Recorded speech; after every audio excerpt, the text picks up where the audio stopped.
And that had the effect of sort of freezing those elements, at least especially. This hall was originally opened in 1899. It's the museum's oldest hall and certainly its oldest cultural hall. And when it was installed in 1899, it was a landmark new display of ethnological material from the Northwest Coast. Design introduces a porosity between those alcoves by allowing you to walk along the edges as well as through the middle and go along. Most of it was collected between about 1880 and 1910.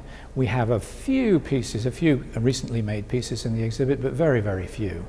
But the effect of that, and as you know, as people, especially First Nations people from the Northwest Coast will tell us who'd come through the old hall, you guys have some great materials, but you make us look like we've been dead for 150 years. And we haven't. We're still here. Our cultures are still resilient. We're still going. Many, individual communities continue to practice some of the same productive forms, like the weaving of baskets that you mentioned in that particular case, or carving, and we want that to be a part of this. So in labels, in digital media, in an introductory film, that emphasis on the present is absolutely paramount.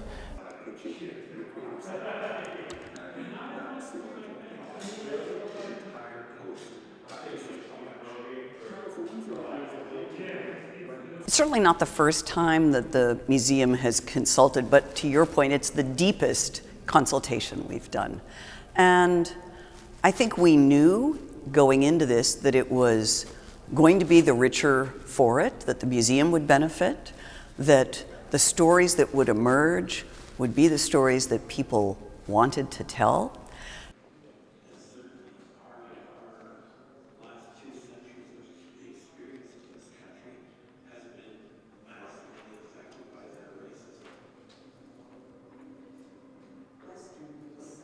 So the exhibit starts with a statement that simply says, "We are still here," which was a big point for Native people to make in the context of museums. And you'll see that some people say, specifically in museums, it often looks like we're no longer around. It looks like we're dead.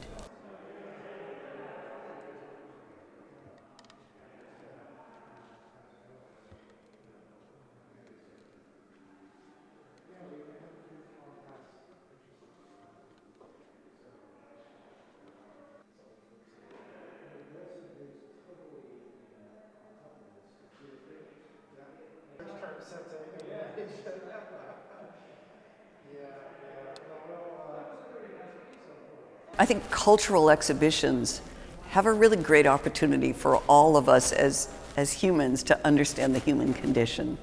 And some of that is to understand it in deep time.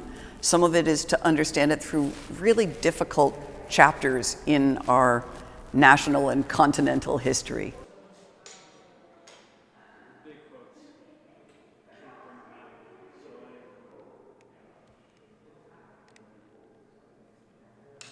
And it's shameful for all of us not to know more about the past and the present that we're all living, and how to make our nation really inclusive.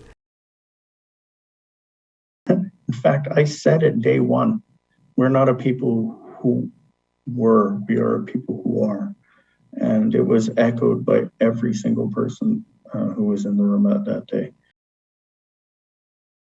There were things that were horrifically mislabeled from 100 years ago. So for 114 years, they sat on a wall with an improper label on them. The death sticks of the native Northwest people, and we're like, that's a medicine that has nothing to do with that. So it was an honor to be asked, but more, it was a great responsibility too. So.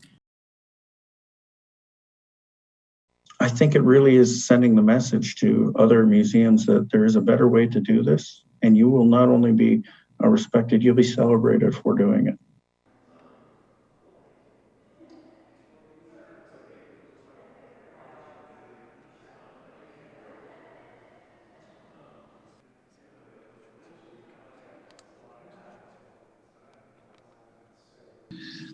Lots of museums should really look at this project and its success and learn something from it. using our people to do it. You know, I think that's the biggest success, is that they trusted us, listened to us,